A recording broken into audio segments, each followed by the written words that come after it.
So now it is our great privilege to welcome our guest of honor, the Hon'ble Minister of Women and Child Development, Smriti Irani. She was previously Minister of Education. She is the youngest minister in Prime Minister Modi's cabinet. She was instrumental in conceiving the NEP, initiated India's first MOOC called Swayam, and also set up the National Digital Network of Academics called GYAN. Please join me in welcoming Minister Smriti Irani.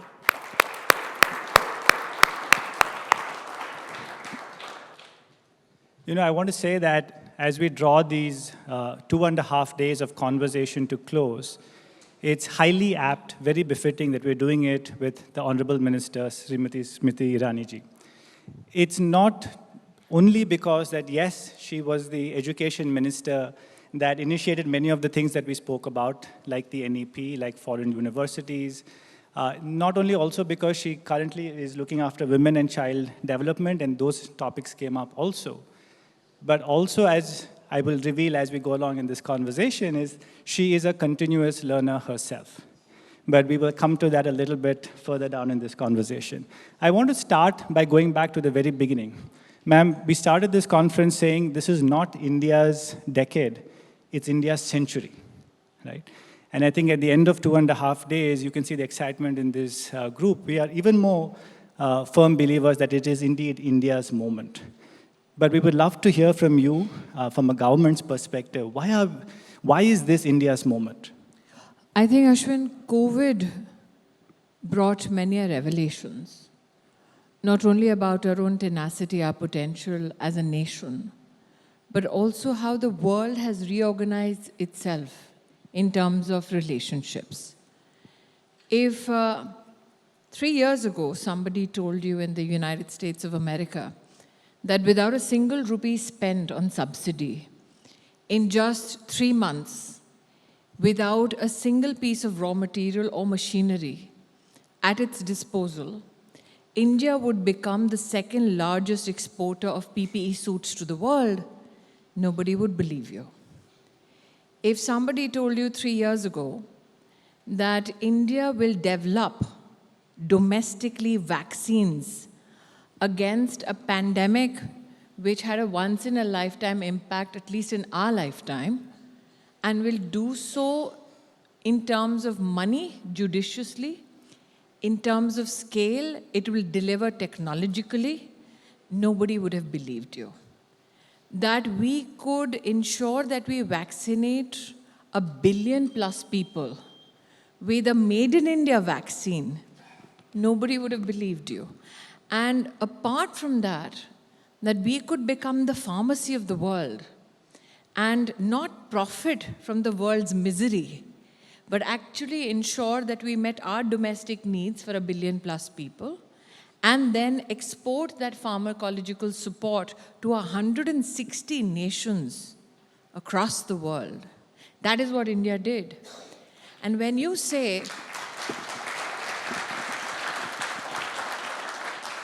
why is it India's moment? I think we are not alone as Indians who say this.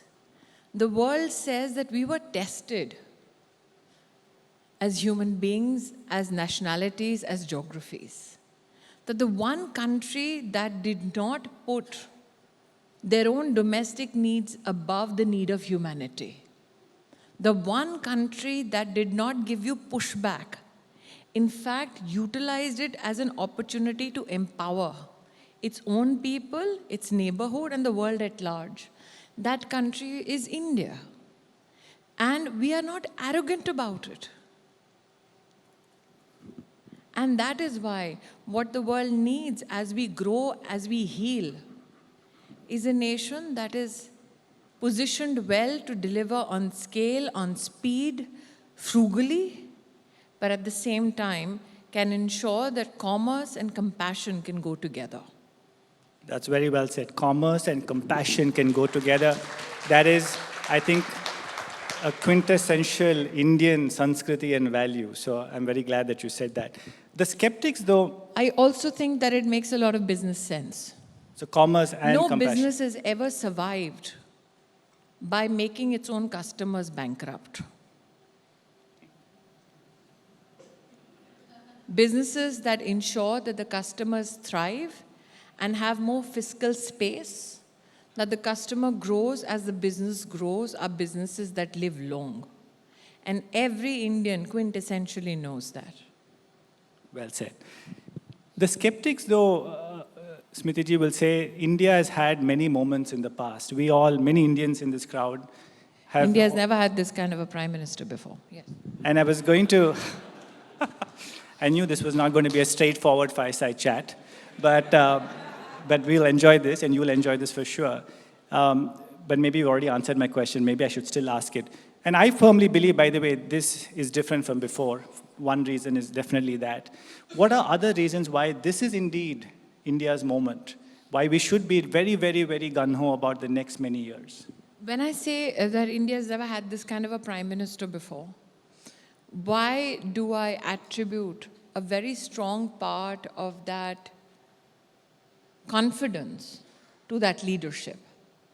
So I'll take you back to 2014. I had the privilege of being Minister Education. And the Prime Minister from the ramparts of the Red Fort announced in his first speech for Independence Day that if we have to look at the dignity of women, if we have to look at issues of girl-child education, one of the central issues that need to be addressed is toilets. Now, why do I take you back to 2014? Because this is a time when he had won a decisive majority. Normally, politicians proclaim solutions when they are at the precipice of another election.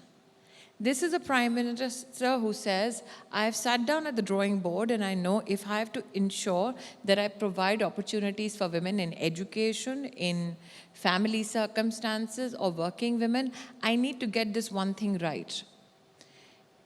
Toilets is not a politically glamorous issue to speak of.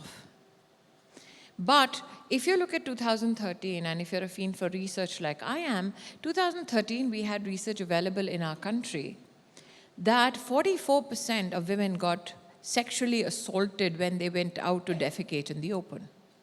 So this was not only a sanitation issue, this was not only a dignity issue, this was a law and order issue.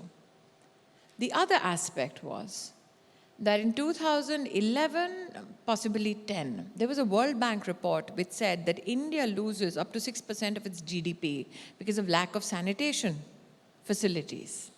So it was not only a crime issue, it was not only a dignity issue, it was an economic issue. So when the Prime Minister of the country says, okay, we need to address this issue where girls are dropping out because they don't have a separate toilet facility in schools, and especially from government schools, can we build new toilets? He gave the Ministry of Education a deadline of 1 year. So what was not done in 70 years, we were expected to do it in 1 year. And trust me, I was sitting there and I just looked at him. Nobody asked me whether I could do it in 1 year. The Prime Minister believed this is the deadline, this is the target, and if you're a part of my team, you'll get it done. We got it done.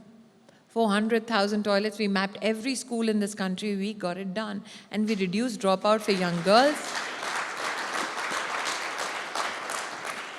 The Prime Minister helped build 110 million household toilets.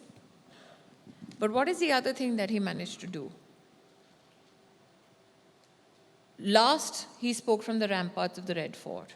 He proudly said, women of my country know this. I have 1 rupee sanitary pads available at Janaushadhi Kendra, where you get subsidized medical and pharmacological support. Please go and get it. When did ever a Prime Minister, head of state in our country, or any country for that matter, in an Independence Day speech talk about menstrual hygiene? This man spoke about it, which means don't look at it from a sanitation or an economic point of view. He made it okay for us to have this conversation. So I think that it would be a great disservice to the Prime Minister's work if we are myopic in our understanding of his leadership. So let me give you education. 2014, as Minister Education, I walked up to the Prime Minister and I said, sir, it's been 30 years since we had a new policy. Before that, policy was made by bureaucrats and a few politicians. It was only made in the national capital. It was only made in the ministry. I said, sir, we can leverage technology and go to every village education council. We had over 200,000 village education councils. Nobody had ever asked a village, a panchayat, what is the kind of education you want for your kids, for your community? We did that. We went to every district in this country. We spoke to every academic institution. We spoke to international experts. We leveraged technology to ensure that everybody, including former ministers. So while we were at ideological and political loggerheads, we said this is the national policy. Everybody needs to have their voice reflect in it. I personally reached out to every former minister and said, you have experience, we can learn from it. Would you like to get involved? Everybody got involved. And that is why the new education policy is not contentious. It has found support because everybody had something to offer to contribute to it. So for 30 years, you did not have a new policy which kept pace with changes in the education sector, but now you have a policy which says, yes, we recognize the changes, we recognize the successes around the world, we also recognize what failed around the world. We are now at a position in time in our democracy where we can learn from your successes, failures, customize it to our needs, but we are a country with 16,000 dialects, 125 constitutionally recognized languages. That means we have opportunity and we have challenges. And for the first time now we have a gender inclusion fund in the national education policy, which never happened in 7 decades of our democracy.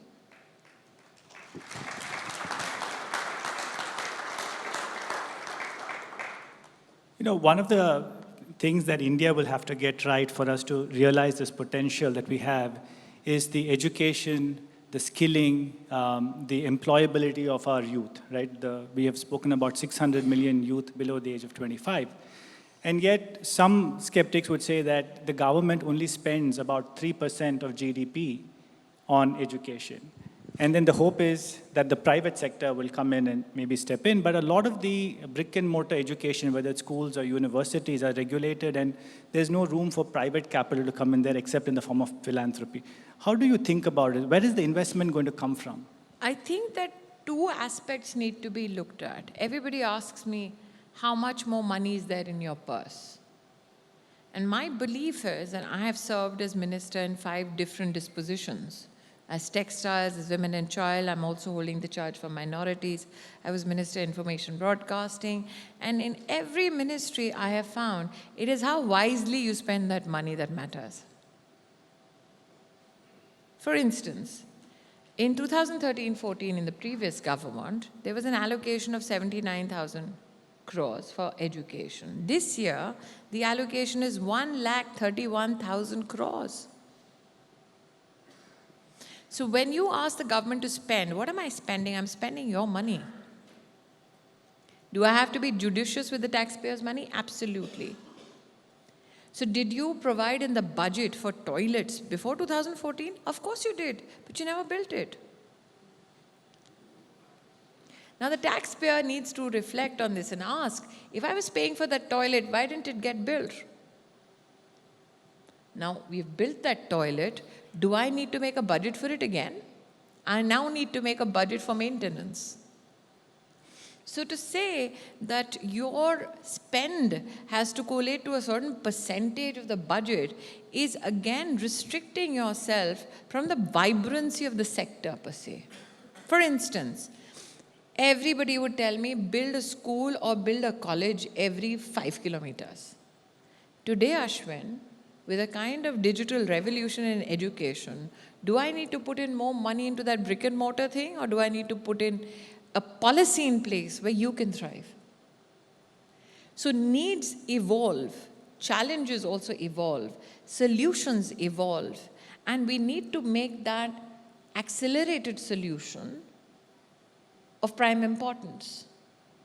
Fascinating. You know, on this kind of topic of moving more from brick and mortar maybe to embracing online, this government in the last few years, I think, has done more to embrace and empower online education than has happened in many previous decades. I'm curious to also learn a little more, if you're able to share, ma'am, on this digital university. We've heard an announcement, but we haven't heard much after that. Well, we are in the midst of the parliament session for budget. So I can't make a pronouncement on behalf of my colleague in education, but I will only say this, that you have a government which is mindful of the progress in the private sector. You have seen in our country governments that make policies set for 5 years, and then nothing can move beyond what is that set parameter. Now, and you saw in COVID, there were mini budgets presented, which means that the government was responsive to the needs of the people, industry, segments at large, and customizing its spend accordingly. So when you talk about the digital university, or for that matter, the digital educational universe, I cannot constitutionally intervene into the space of the current education minister. I can only assure you this, that be it a university stature or a cluster of colleges that can then be presented as a university, because I'd done the cluster colleges bit as Minister Education when I said, if there is a social science segment and there is a science segment, they're two separate colleges. And to define a university, I need every segment of that educative sphere to be a part of that whole. Can I, instead of putting more money into the brick and mortar infrastructure, collate all of that and then define them as a university? So, been there, done that, and that is why I will not pull that leg of the education minister in absentia. But I can only assure you that whatever has been pronounced, there's already a plan in action to implement the pronouncement. Thank you. I'm going to change gears a little bit. You know, I follow you and I read what you say. Recently, very recently, you said this, which it had a profound impact on me, so I'll just read it back verbatim. You said, if you want to get, and this is in the context of India's future, and so what you said is, if you want to get your future right, if you want to be future ready, make sure women are at the center of the discourse. Make sure women are at the center of decisions. And I found that really very profound.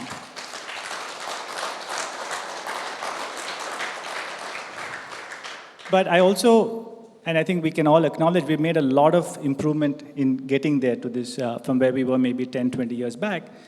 But women aren't fully there as yet.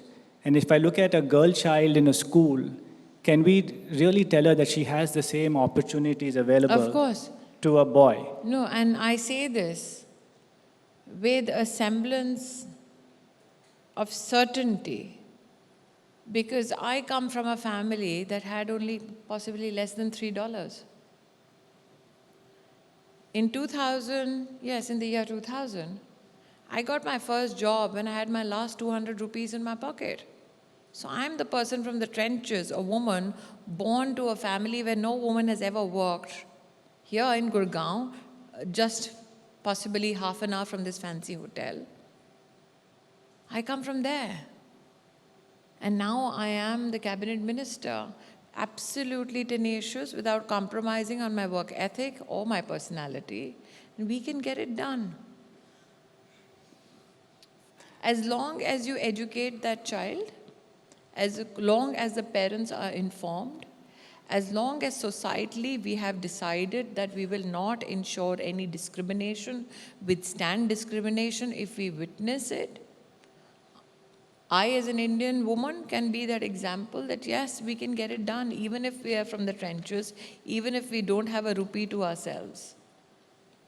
I think this whole premise, and I don't want to sound too political, but this whole premise has been sold about us for years on end, as though all that Indian women need is to be rescued. And I want to tell the world, I am sorry, but we are at the helm of rescuing men in our country.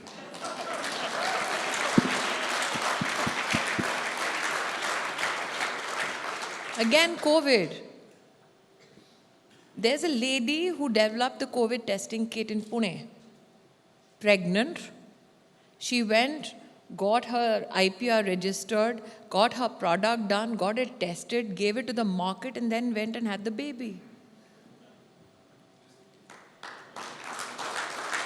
Our Mars mission, which is 10 times less money spent, our mission to Mars was led by female scientists. The Defense Research Organization is led by women. The President of India is from a tribal family who was literally sweeping her house clean on the day that she was pronounced as the presidential candidate in her village in India. And she is now the Supreme Commander of the Indian Armed Forces. So don't tell me we need rescuing. And so I am Ashwin. At the same time, I am honest enough to accept that as people, and I'm not saying as Indians, I'm sure you have friends and colleagues from other parts of the world. Crime is a challenge. You have many societal challenges. But at the same time, what can we proudly profess about India? That when the President of India was getting elected, nobody said, don't vote for her because she's a woman. In India, medical termination of pregnancy at 24 weeks was a legislation that was waiting passage since the 1970s, 60s to be precise. We passed it in both houses of parliament unanimously, and not a man in India spoke against it. Try doing it in the Western world. The fact that Indian women's reproductive rights was debated and unanimously passed in both houses of the Indian Parliament, and men in my country supported it, that tells you.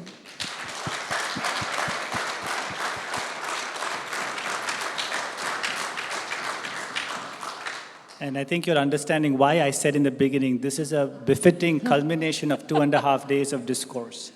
But I also want, there was one more reason why I said that, which is, you yourself have been a continuous learner. Despite all of what you have achieved, and you'll say you've achieved nothing, but I believe you have, and despite the fact that you're a role model for millions, you are still investing in your continuous learning, reskilling, and upskilling. Would you mind, if you don't mind, could you share a little bit? So, ladies and gentlemen, what Ashwin did not tell you was that I was a student of Emeritus.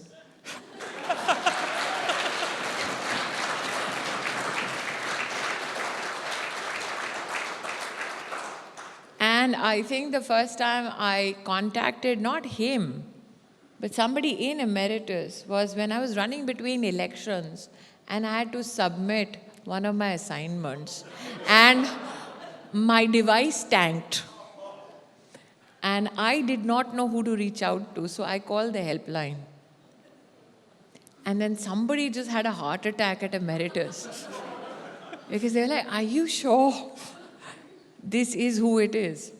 So, that is true. Disclosure, I did 2 programs from Emeritus. One was the Berkeley's FinTech program. The other was the Cambridge program on business analytics. I'm currently studying with Arden University, my 3rd year now on social science. I've done criminology and social psychology right now. So Ashwin, well, are you? I mean, is there somebody else writing your homework? I'm like, no. That's me. On the Ameti story, I will add my perspective to it. She was in the middle of a campaign, a hard-fought campaign, and we all from India know what the result was and what she's achieved. But she submitted every assignment on time. She would, and I think you were working 16 hours. You were in parts of Ameti where there was no internet. She would give her rally speech, get into the car. You would ask your security detail to drive somewhere keep quiet, don't talk. She would work on the assignments on her laptop, but she couldn't submit it because there was no internet. And at the end of the day, I think when you went back to the government guest house or wherever and you had internet connection, you would upload it. Yeah. And she finished all of her assignments on time. And that's, and, I want to use this as an opportunity to say, we spoke in the last 2.5 days of the many reasons why we're excited about India and our future. There's one more reason, which is, if people in the highest echelons of decision-making in this country themselves feel the need to upskill and reskill and have that commitment to education, I really feel that our future is bright. And that is why I said this is befitting that you're here and we can share this anecdote. I think that one aspect that we need to recognize about this kind of education is that there was a presumption that the skilling aspect is a debilitating factor socially. And let me tell you why. There is a sense of, I don't need it. when you're a successful professional, there is a lesser sense of I don't need it from those who are going up the ladder professionally. But those who are on the top of the ladder think, I don't need it. And if I need it, I won't profess it. So I think that one of the areas where I found your shock quite interesting was the capacity of your student, that being me, to accept publicly, yes, I'm learning. That there is no sense of shame if I'm learning. I might be a cabinet minister. I've had 2 successful careers in media and in politics. But if you say that learning is a lifelong experience, I think these are the kind of students that need to now be out in the open, that you don't need this learning only because you come from hard circumstances and you're trying to fit into the elite in the corporate world or the academic world. The fact that those who are celebrated also need skills. And I've particularly picked areas where I had absolutely no administrative experience. A fintech from Berkeley, I think, for me, was one of my, in terms of not only the learning curve, but also the educational experience. In fact, my professor met me in the US. Because when he said, everybody put your cameras on, and I was like, please don't make me put my camera on. And the Indians saw me, they're like, oh, because in my introduction, I had read, I work in the policy segment. So one of the students said, she's lying, she's currently serving. So the professor met me because he wanted to, and I think the whole journey itself, not only for those who are learning, but also those who are teaching, is fantastic. Because the professor met me to ask, from an Indian context, what it is like to upload assignments when there is a challenge. How can he do better? And I think that for me, beyond the Emeritus platform, to go and meet that professor in person, he took the trouble of coming all the way just to meet me because he wanted to know what the Indian experience was. And I think those are the stories which are not often told. That it's not only about enterprise, it's also about that connect with people who are genuinely interested in honing their skills at the other end. I'm sure there are many people in your company who will look at the user experience and possibly say, this is the next thing that we need to do. But those are the stories that never come out. It looks as though this platform is this giant screen, and those who operate behind it are absolutely oblivious to the student experience. And I think it'll do well when you talk about companies that take that extra effort to engage with the student community or the teaching community. I'm sure you have feedback for the teachers to say, this is what our experience is from our nationality's perspective. So I think it's a win-win for everybody in education. Great. So, we all are excited about online, and, the Honorable Minister has given us the good, the bad, and maybe some things that can be improved as well. So that's super exciting. I want to be mindful of time. We can open it up for a few questions. If we can pass the mic around, please raise your hand. I'm going to moderate brutally because I'm sure there'll be many questions. So keep your questions really short, one question, no bundled questions. Yes, here.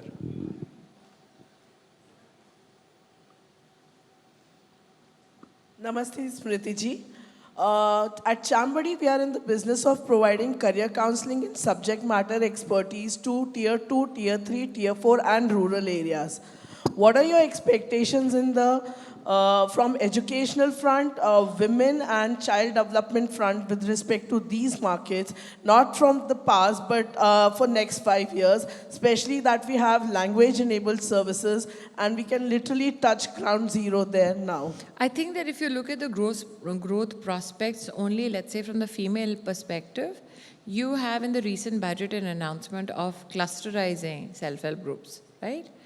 And if you look at just our self-help group universe, we have close to 9 crore women in it. There is 90 million women only already financially doing something at the grassroots. They handle a cumulative money ecosystem of close to $32 billion every year.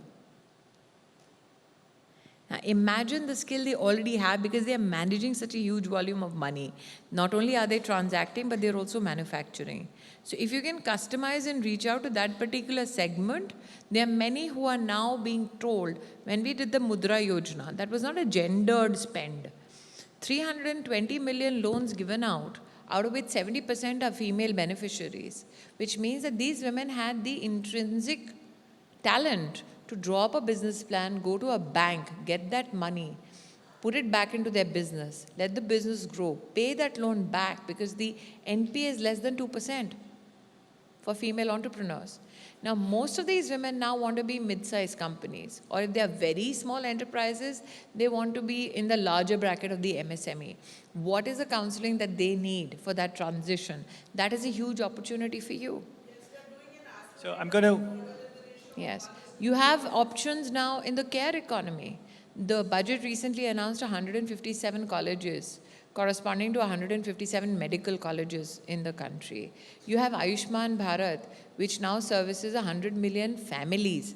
Now, even if you give us 4 people per family in terms of the family size, you have 400 million people already digitally connected to 26,000 hospitals in the country and 100,000 wellness centers, which means there is a certain discipline to that technology. Now, what is the skill set that you can give them? Because in that 100,000 healthcare centers, you have at least 2 people working in terms of the care economy prospect, which means now you have 200,000 people who can be upskilled and who can transition if, say, I finish a particular vocation today in the government segment and I'm contractual. I have enough skill and experience now with your help to transition to the private sector. Thank you. Any other questions? Just raise your hand. Let me see. Yes. Hi. All women, yes. Thank you for the illuminating conversation and also for putting women at the center of decision making. That's a much needed something. But I'll keep my question short. From the perspective of child development, I'm Sonari from Bright Champs. From the perspective of child development, in your experience as the former Minister of Education, what is the most crucial next-gen skill that kids need to have today? I think we have to be very mindful, and I'm saying this, I'm sorry, given the audience that I have today.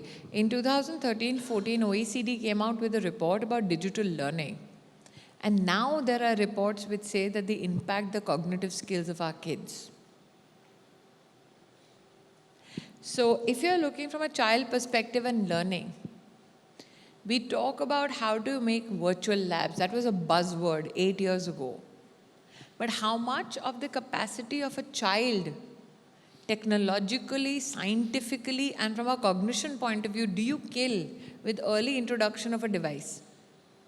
That is something that the industry at large needs to take a decision on. That there be an age-appropriate introduction of a device, because every parent is very happy that my kid knows how to use a smartphone. Will that smarts be of any value to you as they become mature consumers with a paying capacity? So because I'm talking to industry, I'm mindful that I don't want to kill your consumption, but will you want to have a device given to a child who is not a consumer as such that can pay, but impact their cognition in such a fashion that when they're at an age to pay, then they're debilitated by the early introduction of a device. So it's a conversation that needs to be had. I'd just like to have a little bit of a rejoinder then. It's a little But bit... one question, I'm going to move on because there are more hands, if you don't Sorry, mind. you can do the rejoinder. Just- I'm sorry, just half a second. I'm breaking protocol with him. Thank you so Go much. ahead, do the rejoinder. Because I really do want to understand. So to me, that argument sounds a little bit like you can use a knife to kill and you can use a scalpel to do surgery. So to me, the conversation, and it's an important conversation. We need to have the conversation around at what age you need to put devices in the hands of kids. Yes. But it's inescapable that kids need to learn, need to have Absolutely. digital literacy.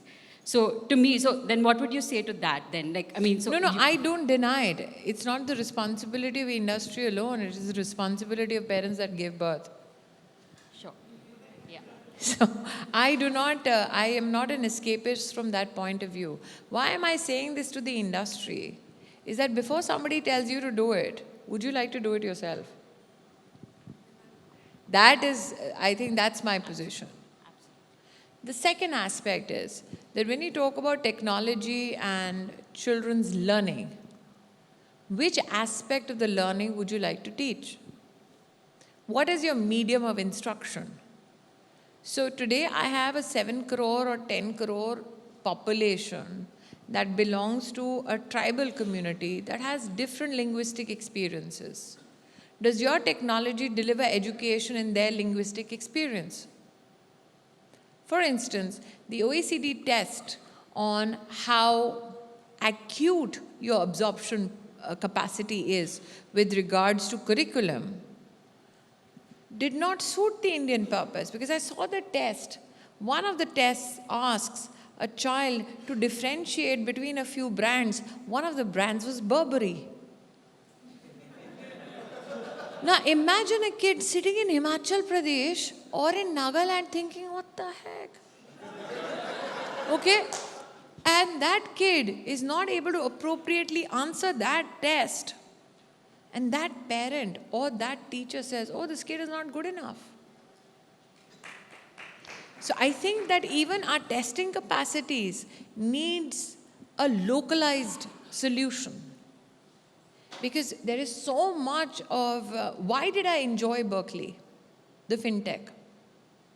Because my teacher was testing me. He was making me write. Why was I running around trying to get signal everywhere? How did they discover that I was a student? Nobody discovered me in Cambridge. Nobody's discovered me in Arden. And I've done 2 rounds with the Harvard Extension School, one on organizational behavior and another on environment and social justice. Nobody got me. Only Berkeley got me. How? Because he was giving me assignments and then discussing the assignments. But he was contextualizing my assignment to my market. What is your market experience for financial instruments? Now, if I was sitting and reading about financial instruments in the US or the UK, I would say, so why is my learning experience in Arden a bit different? I'm doing criminology, social psychology. It's all English. The experience is European, and I'm thinking, yeah. And I called up NIMHANS. I'm just sorry I'm elongating this. I called NIMHANS, which is our premier mental health institution in the country, academically and from a service point of view. And I asked them about social anthropology because I was studying that in Arden. And the director of NIMHANS said, you're right, they don't have an Asian context. So why I was running around with Berkeley was because he was contextualizing his education to my local experience. And if you can do that for kids, you have them hooked to a lifelong learning experience. Now we can do. Okay, some more questions. If you can raise your hands. The lady here in the front. You can give a question to the gentleman also, yes. The lone man there. Yes, madam. Hi, good evening, ma'am. Thank you for your time. I will not ask questions about policy and other things because I think that's been covered. I would love to know what are some of the learnings that you can share with women and men in this sphere, women like me who are really now have a seat at the table to really become as fearless and as powerful in our own segments. As being women and having a unique experience of being a woman in leadership in an organization, and how can men support? I don't need a man's support. I think it's also about how you view leadership and women, and how do we have conversations around it. Have you ever seen a male leader getting asked by a man in the audience, how can men do better? Why do women do it to each other? Have you ever seen a man standing up in the audience and asking a male leader, tell me how can women in my organization help me? So I'm not the radical feminist. I'm a humanist who understands that irrespective of our gender, we will be flawed. We will need new experiences and support and new learnings. So maybe we can shift the conversation to how can I adapt myself to a surrounding which will not be easy. Because what we are developing as a mindset is this whole generation of people who are told, if you ask my parents' generation, or any nationality that is sitting here today, if you ask their parents' generation, how was it? Did anybody give you a participation certificate for running a race? They would say, are you mad? So while we are trying to incorporate more and more support, we also need to ensure that we stay competitive. I beat a man who was a sitting president of the Indian National Congress, never beaten in the history of this country. But when I fought him, I didn't peg my fight as a man versus woman. Because if it's a female leader, be it in politics or in a corporate setup, we lead men, women, and every other gender that works for our company. And that is what we need men and every other gender to understand in the business community. That when we sit and negotiate, we can be tough negotiators on our own contracts. I have been a professional in the media business, and I have negotiated a tough stand and a contract where they almost threw me out of the job. Why? Because I said, you need me, you don't need this guy, because I make your project fly. So can we inculcate that confidence in women when they negotiate their contracts? Or do we create a mindset which says, you know, if I ask for a little bit less, they'll keep me? No. The second thing that you can do, and everybody in the audience can do for women, if you want to do it for women particularly. The problem with being a working woman, I'm going to be 47 next month.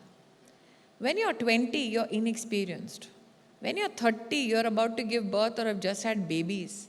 When you're 40, you're over the hill. When you're 50, you're dead. I mean, there isn't a decade that goes by without a challenge for a female professional. And all the women are nodding.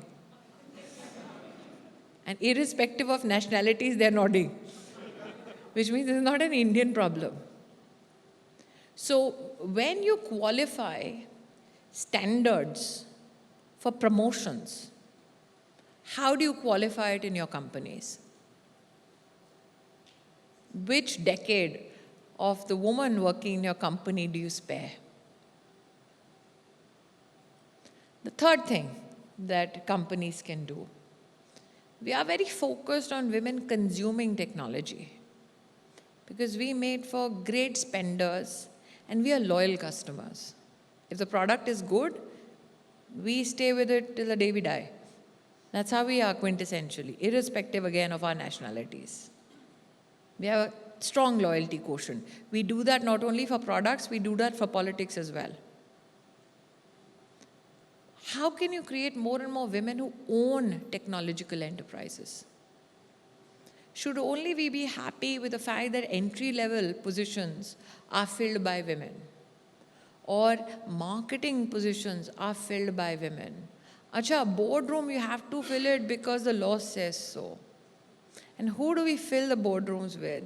I don't want that cantankerous one who always fights and, has a point of view. Let me get somebody who's nice enough to me to say that, okay, you want this done?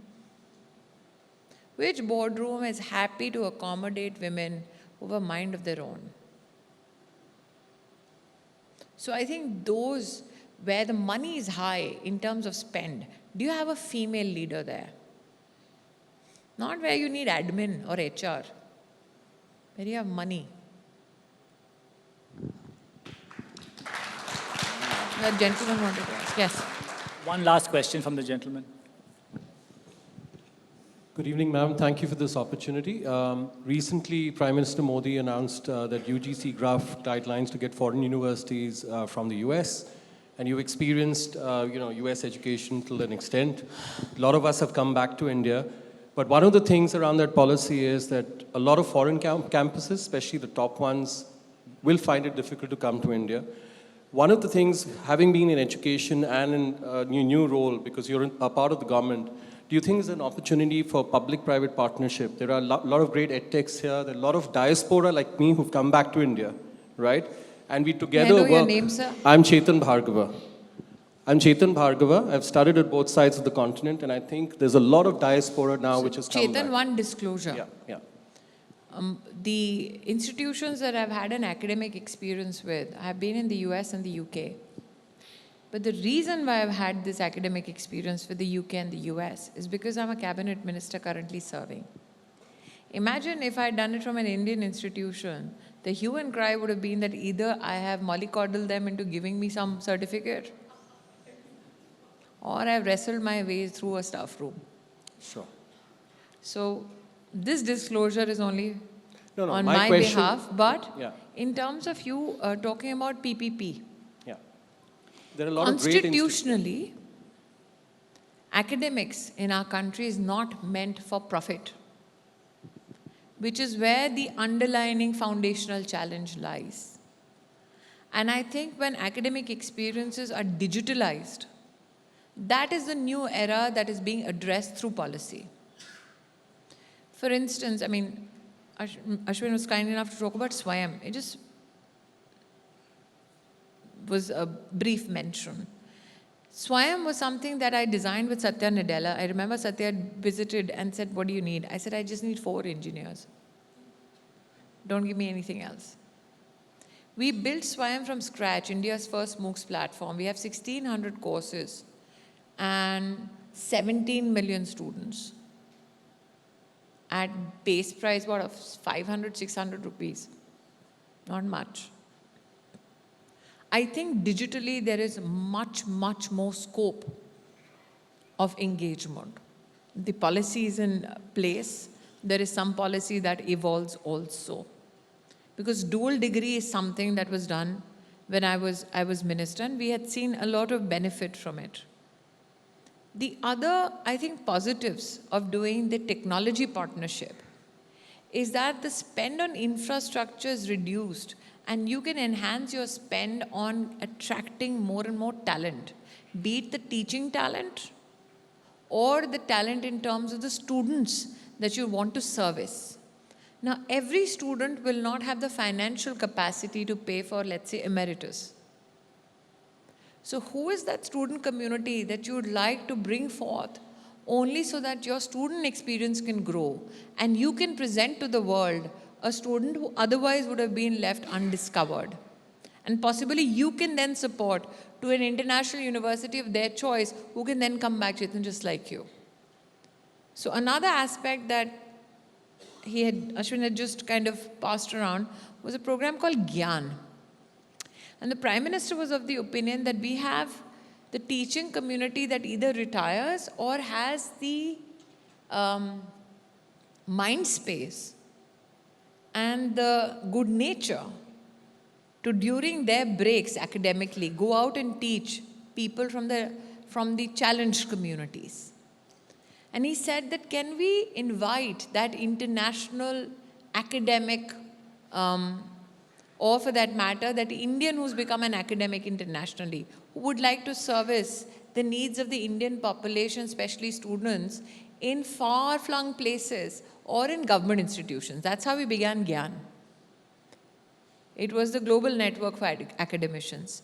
And while I was minister, we had over 2,000 teachers coming from across the world. One would go to IIT Kharagpur, they would teach IIT Kharagpur plus government schools across, plus all the engineering colleges across.